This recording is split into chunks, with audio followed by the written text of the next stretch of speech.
Ladies and gentlemen, the program will begin in 5 minutes. Please find your seats. Once again, ladies and gentlemen, the program will begin in 5 minutes. Thank you.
Ladies and gentlemen, please welcome to the stage Governor Gretchen Whitmer and Lieutenant Governor Garland Gilchrist.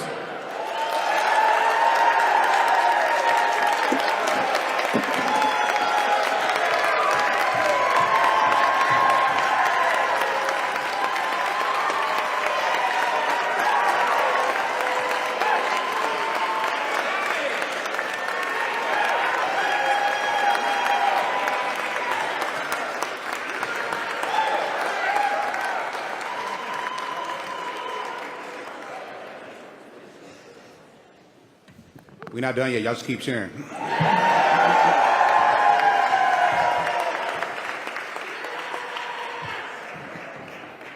Today is such an amazing moment.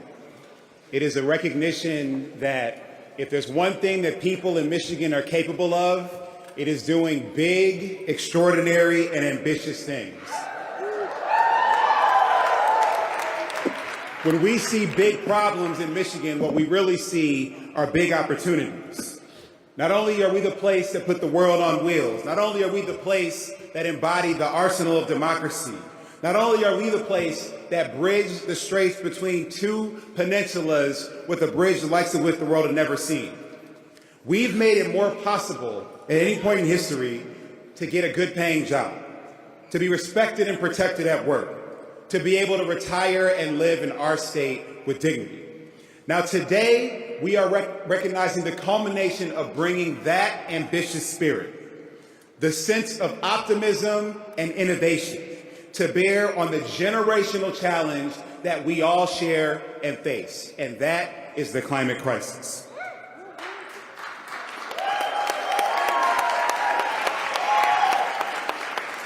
The legislation that Governor Whitmer will be signing today represents the keeping of a promise that we made to Michiganders, starting with the My Healthy Climate Plan back in 2021.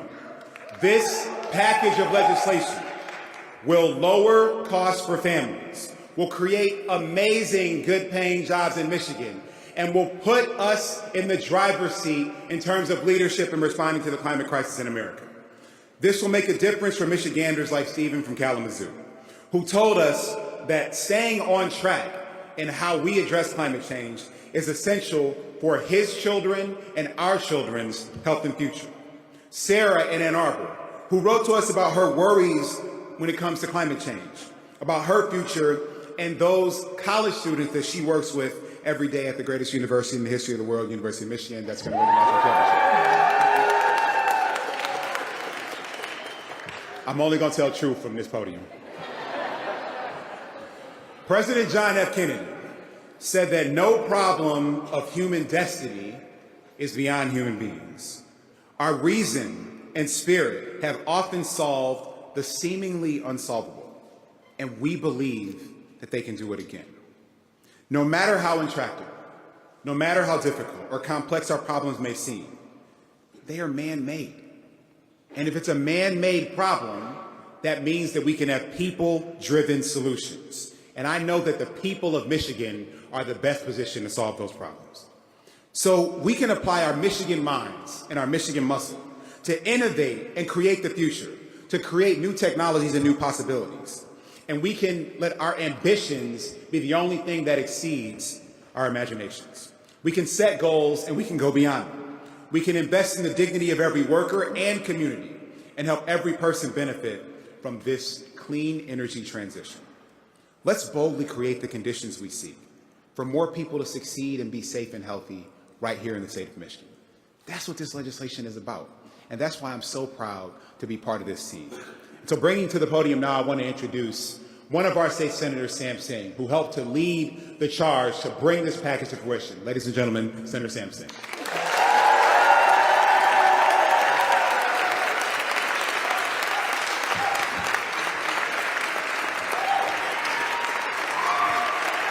Thank you. Thank you very much. It is a great honor and privilege for me to be here today. I was reflecting as I was driving down from East Lansing about where we were 7 years ago. 7 years ago, I was the lead Democratic negotiator on an energy package that was going through state government. And that energy package actually was going backwards in the beginning on a clean energy future. It was actually removing renewable energy standards and energy efficiency standards. And today, we're in a much, much different place.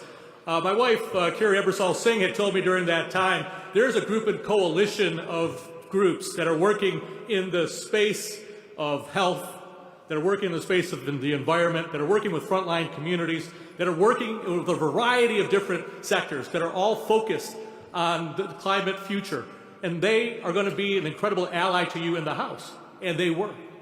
They were able to fight back, put clean energy back into those bills, and we made modest gains in energy efficiency and renewable energy. And we took a moment to celebrate, but those groups came back the next year, started working and working year after year after year, till we had a governor who came in, who understood the need and understood the moment in time, and those groups helped influence the My Healthy Climate Plan. And that was a great victory. We took an opportunity to celebrate that. And then those groups continued to work with the legislature, work with the governor, work with the administration, till there was a time where the legislature changed, and that there were people who were focused on making sure that a clean energy future happened. And those groups were vital as we went through this process. When we started off in the legislature, a number of my colleagues, Senator Sue Schenck, Senator Erica Geis, Senator Kristen McDonald-Rivet, led by our leader, Winnie Brinks, and along with our chair of the Energy and Environment Committee, Sean McCann, we had a vision about moving forward these policies. And we, right a week before the governor's climate conference down here in Detroit, introduced a set of bills called My Energy Future, My Clean Energy Future. And those bills, we spent the entire summer and fall working with many people in this room. I know my colleagues in the House will have an opportunity to speak. We all worked together with one vision to come forward to make the change that was necessary. And I'm proud to say that 7 years later, from a point where we were going backwards, we are going forward. We are now looking at 100% by 2040 for clean energy. We are expanding energy efficiency for all residents of our state of Michigan. We are making sure that low-income communities are being taken care of as well as part of the clean energy future. We're taking sure that the Public Service Commission, led by our Chairman Scripps, along with great commissioners, have the tools that they need to implement that clean energy future. And those bills that are part of this are an instrumental part of our future. At the same time, we worked with our friends in labor to ensure, as we made the changes that were moving forward, that every worker was taken care of as part of this process. As communities see change, that they are taking care of this process. And so we worked with everyone. Whether you were in business, you were in the space of energy, if you were environmental organizations, working with frontline communities, we brought in all of that input. And today I'm proud that we are at a point where we took all of those ideas and now are able to see a clean energy future for all of us. So I want to thank all of you. You know who you are, that were in those meetings day in, day out over the last few months, and I appreciate everybody's time and energy that was put into that. And so today is an exciting day for all of us. We should be able to stand proud that we are going to be a leader here in the Midwest, a leader in the country for clean energy for now and years to come.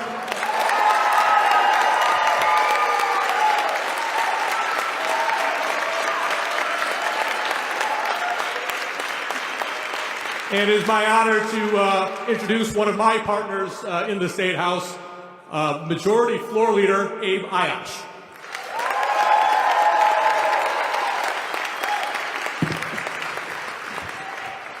It's not fair that they're taller than me. What up, though? Welcome to Detroit. Welcome to the 9th House District. I am so damn excited about what the governor is about to sign today. Now, let's reflect on this moment. Senator Singh talked about how for many, many years, they said Michigan could never get it done. That Michigan could never be a state that was going to invest in a clean energy future. That Michigan was never going to be a state that can reduce costs for people like my constituents in Detroit and Hamtramck. That Michigan could never be a place that can keep union jobs for the future. But this year, Senate and House Democrats came together and delivered a package that will make that happen once and for all.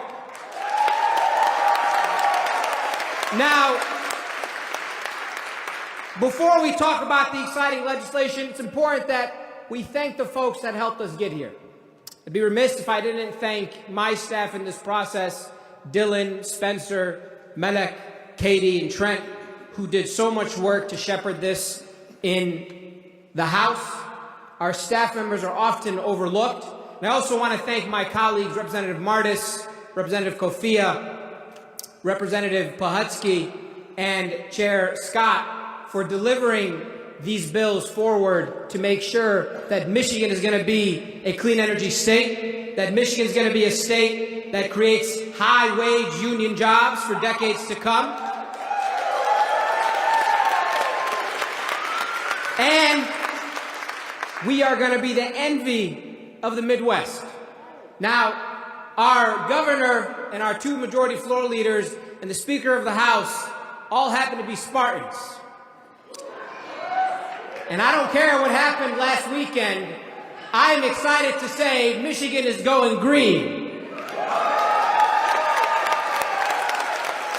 And we're going to do it in a way that invests in communities that are low income. We're going to do it in a way that makes sure that we have a just transition for our workers. We're going to do it in a way where our local communities and our farmers have input and agency in what they do with their land and their futures. And it is all possible because you helped deliver Democratic majorities in the Michigan House and the Michigan Senate.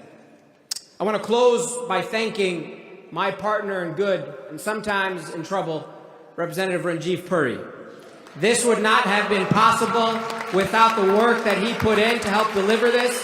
Our majority whip made sure we got 56 in the House to deliver it to the governor's desk that she will sign today. So I want to give a special shout out to the man who's finally grown a beard, trying to look like me, here today.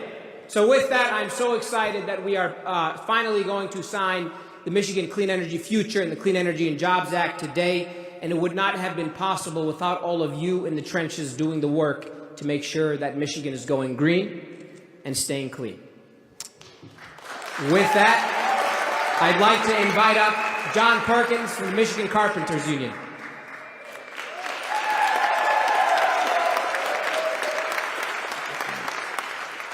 Good afternoon, Detroit. Absolutely, definitely. I'm happy to join you all here today to highlight some of the importance of these clean energy bills. Not only will they protect Michigan's natural resources and provide public health by reducing pollution, but also there'll also be meaningful opportunities for Michigan workers to benefit from rewarding careers in going green energy economy. I want to thank our state legislators, Lieutenant Governor Gilchrist and Governor Whitmer, for their tireless work to get us over the finish line. This legislation makes Michigan a national leader, not only in efforts to eliminate our reliance on fossil fuels, but making sure that workers aren't left behind in the process. By establishing an office that is focused on helping communities transition to the new clean energy economy and ensuring that workers earn good wages and benefits, these bills will position local communities to thrive and empower workers across the state to earn a decent standard of living. And by signing these bills today, Governor Whitmer will put Michigan on the map of building our own better future. I know a little something about that. I followed my father's footsteps into carpentry when I attended the Detroit Carpenter Apprenticeship School back in 2014. There I learned a trade that let me help rebuild Detroit while building a good life for my family, thanks to the good wages, benefits, training, and other opportunities provided by my union contractors. My story is an example of Michigan's economy working for working people, and it isn't unique. I share that with the thousands of union skilled professionals across Michigan. And thanks to the strong support for working people contained in these bills, soon I'll share it with thousands more. Thank you.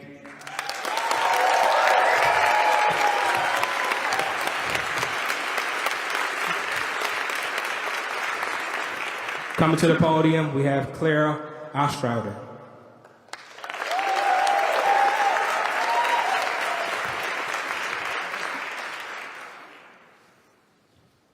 Good afternoon.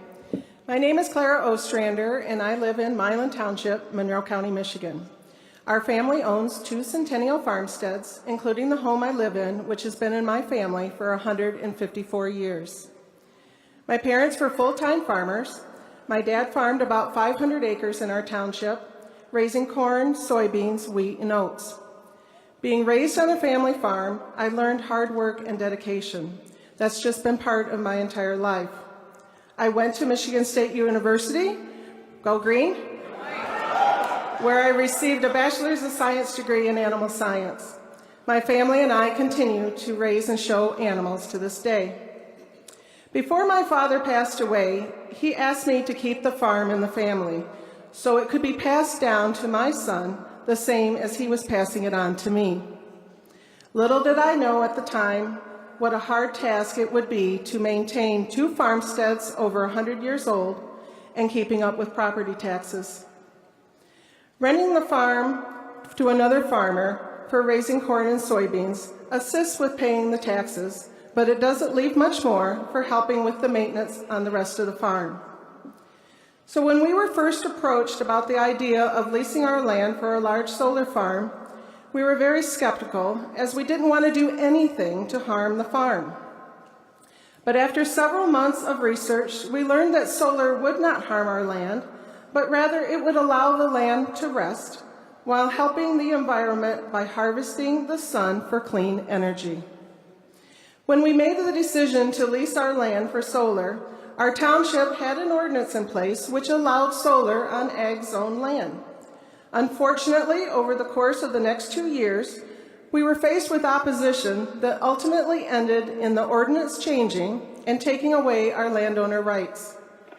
Fortunately, with the development and passing of Senate Bills 277 and 502, small farmers like myself will now have the option to keep their family heritage and not have to resort to selling their land. I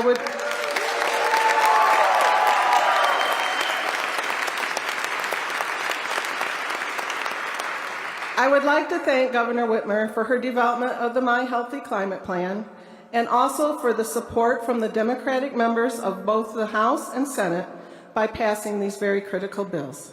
Thank you.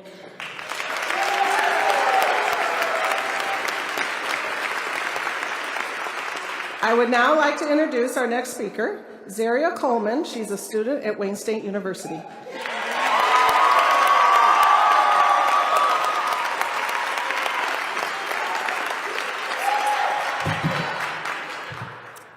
Hey everybody, how y'all doing today?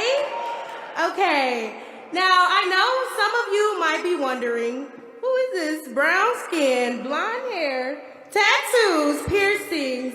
Who is this girl? Where did she come from? And when did she start advocating for environmental injustices? Well, allow me to properly introduce myself. My name is Zaria Coleman, and I am your go-to student activist at Wayne State University.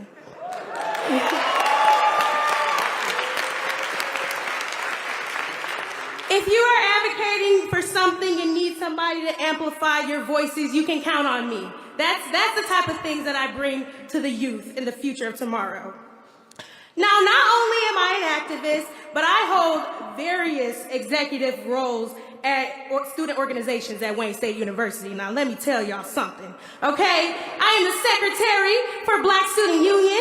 I am the vice president for the always elegant Alpha Eta chapter of Sigma Gamma Rho Sorority Incorporated.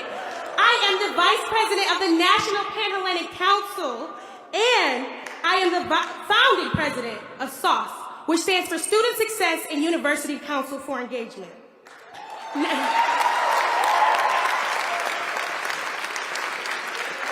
Now with SAUCE, what we do is we like to host entertaining events that address issues that are impacting our communities. And we like to do it in a way that engages students so we can know that we can come in and advocate when we need to be, but we're also having a fun time in the space.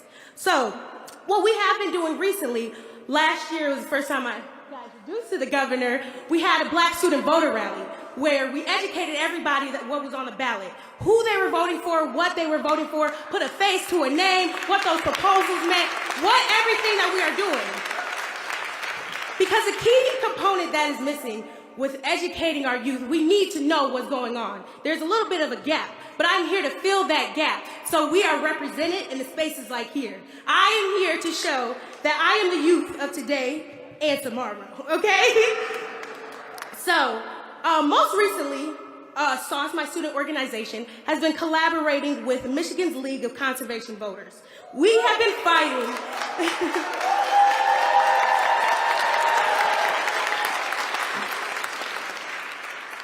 We have been fighting for climate change and a cleaner future. In September, we led a march around the Capitol, chanting, are y'all ready? Okay. From the east to the west, clean energy is the best. From the north to the south, clean energy is what we're about. And finally, no more pollution. It's a revolution. Okay, so that push, that fight of what we youth advocates are doing, that is what brought us here today and now for this bill signing package. I know I shared a lot about myself, but I'm here to represent our future generations and the low-income minority communities most affected by environmental injustices in Michigan. I am here to convey that this young, busy, ambitious black girl like myself relates so much to this bill package. We come as a force advocating for change, addressing what we are all thinking. Some may think that me and the bill package are bold and too ambitious, but we are not.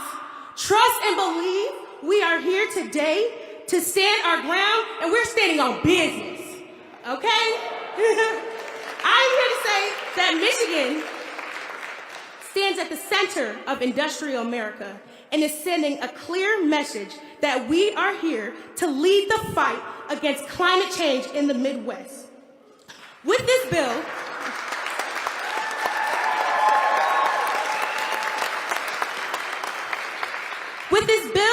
we are creating jobs and opportunities for people in low-income communities, like I said, that are most affected by these environmental injustices. So, with all to wrap up what I like to say, I'm here to represent the youth. We've been fighting, and what we are here today for is for the governor to sign that bill, okay? So, without further ado, I would like to introduce how we call her in Detroit, Big Gretch. But I'm gonna keep it a little professional. I would like to introduce Governor Gretchen Whitmer.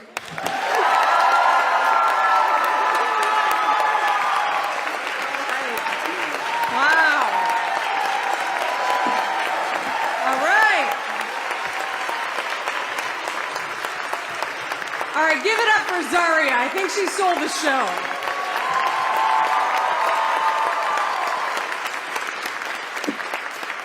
Well, Zaria, thank you for that rousing introduction and your vantage point and your energy, boy. I mean, it is exciting. And I'm thrilled to be here with all of you today, my legislative partners, my stakeholder partners, and all of you. This was a massive undertaking. A lot of people doubted we could ever do something like this anywhere in the country, especially in a state like Michigan.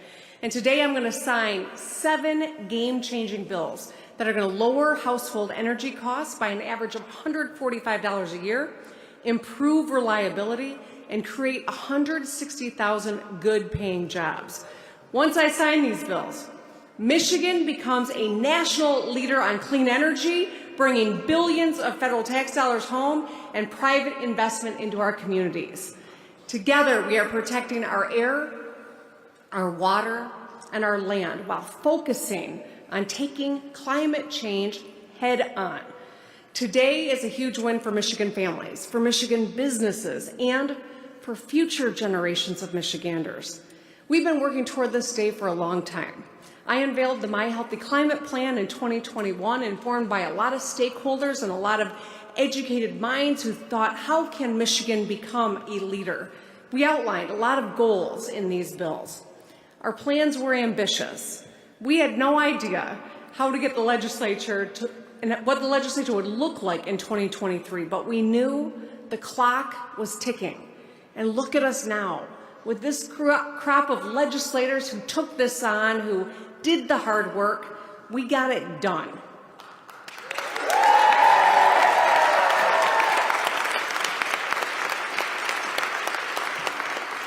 So before we get into what these bills do, I want to thank some people who worked hard to get them passed. Speaker Tate and Majority Leader Brinks. Representatives Ayash. Yeah, we should clap for them, yeah. In the House, Representatives Ayash, Puri, Kafia, Pohutsky. In the Senate, Senators Singh, Geis, McDonald-Rivet, and Schenck, to name a few. Nothing happens in this state without 20 votes in the Senate, 56 votes in the House, and 1 governor's signature. And so I thank all of them who did the hard work. It also was a diverse coalition of partners, from environmental advocates, clean energy businesses, labor unions, our farmers, and Clara, I'm so glad you're here with us today, philanthropy, and of course, young people. Young people whose voices were loud and were effective, and they have the biggest stake in this fight, bigger than anyone else. So let's dig in. Today we are establishing a 100% clean energy standard for Michigan and giving the Michigan Public Service Commission more tools to fight climate change.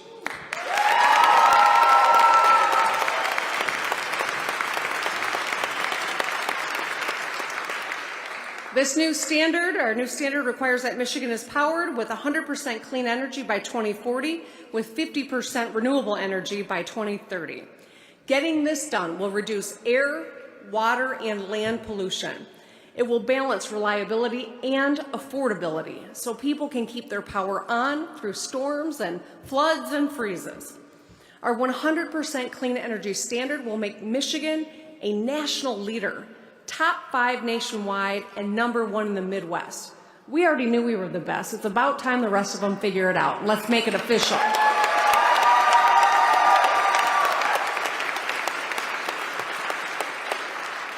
So to make sure we're successful, we're making it easier for landowners to build solar panels and wind turbines and big batteries on their properties. Our perspective is simple. It's your land. You should have the freedom to use it however you want. Streamlining the process to approve clean energy projects cuts red tape and ensures we can meet our 100% clean energy standard and puts more money in the pockets of Michigan farmers and landowners. And additionally, allowing the MPSC to consider climate, affordability, and environmental justice in their decisions so that they can factor the impacts of climate change into our grid and protect areas of our state that have been historically impacted by pollution. Second, our clean energy package lowers utility costs and increases energy efficiency for Michiganders. We all know that the cleanest, cheapest form of energy is energy you don't use. Sealing windows. All right, go ahead, Coleman. You can clap for energy we don't use. I mean, councilman. We served in the legislature together, so I wasn't being disrespectful. All right. Sealing windows, upgrading appliances, or wrapping your water heater all reduce energy waste. Even if you personally don't do any of those things, every house in your community that does helps to drive down your utility bill too. Today's bills require Michigan utilities to ramp up their efficiency programs and pass those savings on directly to Michiganders, emphasizing households who spend a high percentage of their income on energy bills as the target for relief. As a homeowner, if you want to be on the cutting edge and slash your own utility bills, we're making it easier for you to put solar panels on your roof, add a heat pump, or make other clean energy improvements. Before, Michigan law said only 1% of the energy generated in a utility's area of service could be from clean energy. That was far too little. Today, we're raising it to 10%, a 10-fold increase.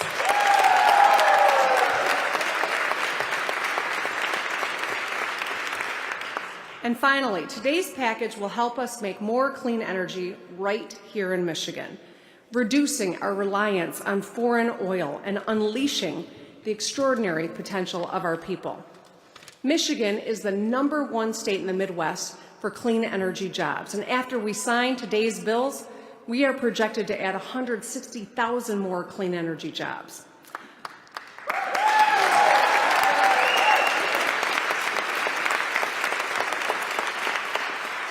So to ensure that these are good paying middle-class jobs, all of our energy projects will be built with the strongest labor standards in the country. We will make American energy with American workers earning family-sustaining wages.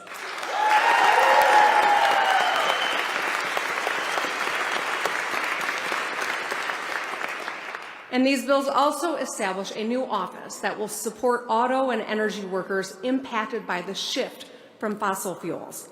No one will be left out or left behind as we make more clean energy, electric vehicles, and batteries. Workers will be well paid and protected so that they can keep doing what they do best, providing for their families and building big things. With today's bills, we are defining the future. We have momentum. Just think about the last few years. In 2009, Michigan's capacity for renewable energy was 17 megawatts. Just 17. Today, our renewable energy capacity is over 6,000 megawatts.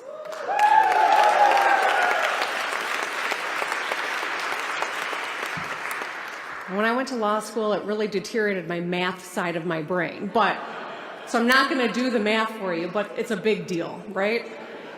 Our nation also has gone from 2 electric vehicle battery factories in 2019 to 30 that are planned today, including 5 of them in the state of Michigan.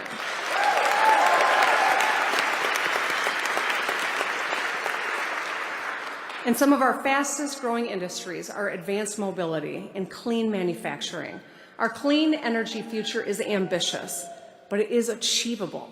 I have no doubt that if we pursue this wholeheartedly, we can get it done, because in Michigan, we're not afraid of hard things. We have defied and defined history so many times before, and I know we are up to it again. We will lead the clean energy future because we have the workforce and now the legislation to foster strong economic growth. We will build on our reputation as a state where working families can thrive, businesses can succeed, and communities can prosper. As Michiganders, we know we have a responsibility to face climate change head on, not only to make life better today, but to make sure life goes on centuries from now. We do this work because we care about our future and want to leave behind a better world for our kids. There's an old Native American proverb that goes, "We do not inherit the earth from our ancestors, we borrow it from our children." Back in early 2021, when I unveiled the My Healthy Climate Plan, I read 2 letters that I received from 4th graders named Lily and Maddie. They wrote about rising water levels and decreasing biodiversity. They urged us to take climate action. Well, I hope those 4th graders are now enjoying 7th grade, and I hope they are proud of the action that we're taking today for them.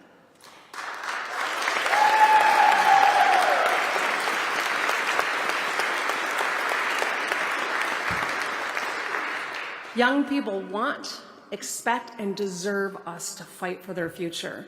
They demand climate action because they have a greater stake in Michigan's future than we do. They will live with the consequences of the choices that we make today. They are responding to a planet on fire, with fire in their bellies. Because of them, I am a climate optimist. I'm a climate optimist because I know generations of passionate young people like Lily and Maddie will lead us next. I'm a climate optimist because I believe in our boundless ability to innovate. I'm a climate optimist because pessimism is pointless. Let's believe. Let's fight for future generations. Let's get it done. And now, let's finish making it the law of Michigan.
price. If you're going this round, you can move to the right side here.